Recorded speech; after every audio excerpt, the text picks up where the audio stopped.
So you've gone down there in the cave? Yes. We go to the cave a few times a year for different research projects, yeah. Okay. And caving, that's the same thing as spelunking, right? Right, yeah, so the general public knows caving is spelunking. Cavers, we joke that cavers rescue spelunkers. Okay. But anyway, so my name's Fran Hutchins. Welcome to Bracken Cave Preserve, and you're here at Bracken Cave, which is the home to the largest colony of bats in the world. It's a maternity roost for our Mexican free-tailed bats, so we have about 8 million, 10 million pregnant females in the cave right now. We're still in migration cycle, so they're still migrating up through from Mexico, up through Texas and to the East Coast and West Coast of the U.S. Okay. We start having babies in June. But some of the other things you're going to see tonight are some of our raptors. We'll be flying around in the sky, catching bats for dinner. We can set up and we can put the cave in the background. All right, yeah. Yep.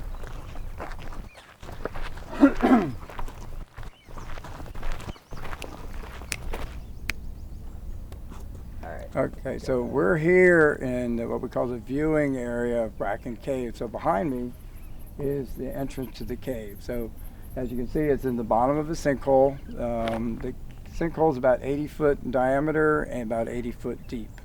The cave itself is 650 feet long, 124 feet wide at the floor, and about 117 feet floor to ceiling. So there's two big cavernous rooms that the bats are roosting in.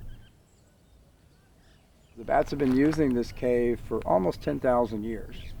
And over that time, the guano, which is a really nice word for a lot of poop in one place, has been accumulating over those thousands of years. So our guano is 100 feet deep. So if you're standing on the floor of the cave, you have 117 feet of air above you, and you have 100 feet of guano below you.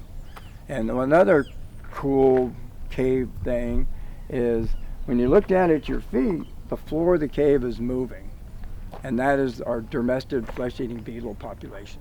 So they're swarming around in the guano, and they eat any bat that falls on the floor of the cave and or the guano. But these are domestic flesh-eating beetles. So they're kind of like housekeeping. Most of the bats that we have, especially here in Texas, we have 32 species of bats. 31 of those 32 species of bats are insectivores. They eat bugs. Bats will eat their body weight in bugs, so you're talking 12 to 15 grams a night.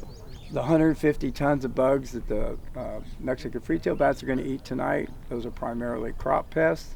So our farmers aren't spraying pesticides on the crops and or don't have crop damage from the bats, from the bugs that are eating their crops. Also, worldwide, bats are important as pollinators.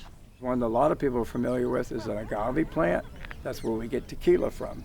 So that's a real important plant to protect.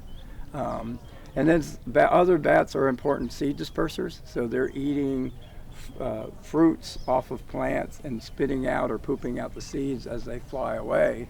And that's really important for a lot of areas where we have issues with deforestation. Oh, the bats, here bats they come? Right there. Yeah, so you can film bats. I'll get out of the way. Awesome. Thank you so much. Thank you.